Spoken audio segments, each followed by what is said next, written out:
This is Lost in the Lakes, and this is 10 things I've learned in a year of wild camping.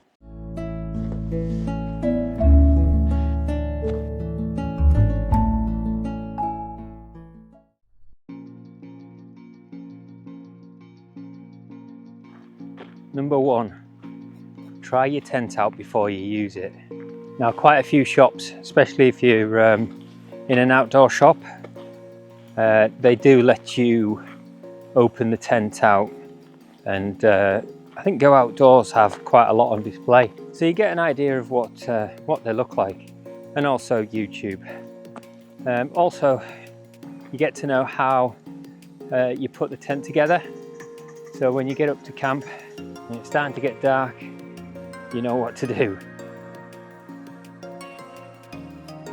Number 2, bring a water filter. Water filters these days are tiny. You can fit them in water bottles and anything. Life Straw is the one I use. And what it means is you don't have to carry litres and litres of water. It's the heaviest thing. If you think 1 litre is 1 kilogram, on a walk like today, I use 3 litres, that's 3 kilograms. So if I was carrying all that water with me, that'd be quite a heavy weight. Number 3, down trousers or down pants. When you're up, even in the middle of summer, and you're up in the mountains, it gets really cold at night. And down trousers, I would say they're a must. Also bring a down jacket, but the trousers just make it. And if you get cold at night in your sleeping bag, zip your trousers on, and you've just increased the temperature of your sleeping bag by about 5 or 6 degrees, easy. Number 4, know your surroundings. Here in the Lake District, there's plenty of places to camp, but it's knowing where to go. You can check maps, you can check Google Maps with the photos. 360 photos, quite good. There's quite a few of them on the tops of hills. What you don't get is how level it is, so if you check it off with OS Maps, you get an idea of how level your camping place could be. Number 5, windproof gloves. When you're walking, sometimes you don't need gloves, some people always need gloves, but I've noticed in the morning when you're setting your tent up, when you're taking your tent down and it's windy, a good set of gloves, or even just a nice little waterproof, windproof set, make all the difference, and you get your tent down and back up a lot quicker. Number 6, did you know wild camping is illegal? Even in the Lake District. This is why we keep going on about not standing out too much.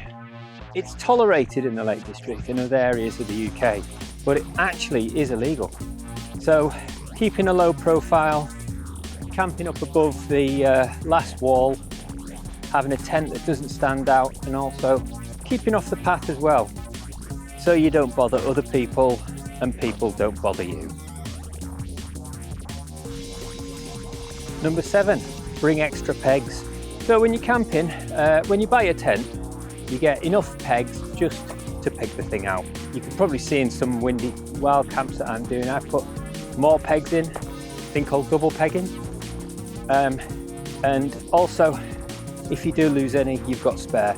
It just means the last thing you want is a peg coming out of the ground and then your tent folding in on you and a pole snapping. Number 8, waterproof jacket. I suppose this goes without saying in the Lake District, but even in summer, when you go up there, the winds can get cold. If you know it's not going to rain, it acts as a wind barrier as well, and it makes a hell of a difference, stops that wind chill. Number 9, know your cook system. Now there's different ways to cook food. You can cook it on gas or like a liquid, something like biofuel. Now I found gas the most efficient. It's easy, clean, but you do have to bring a canister with you and it can be heavy.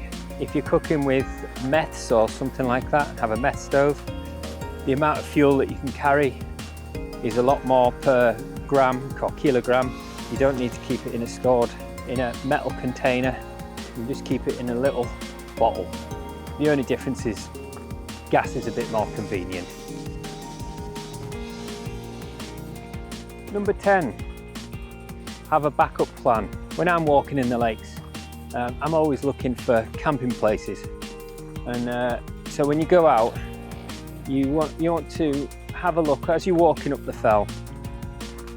Have a look at potential back out plans. You know, places like this, down by a river. If it gets windy, you can scoot down and get close to it, and obviously low down. You can't always rely on that one pitch, because you could easily get into trouble if the winds get up, or if the weather gets any worse, it's game over or camp over. Right, this has been 10 tips that I've learned throughout the last year of wild camping. This has been Lost in the Lakes, and we'll see you in the next one.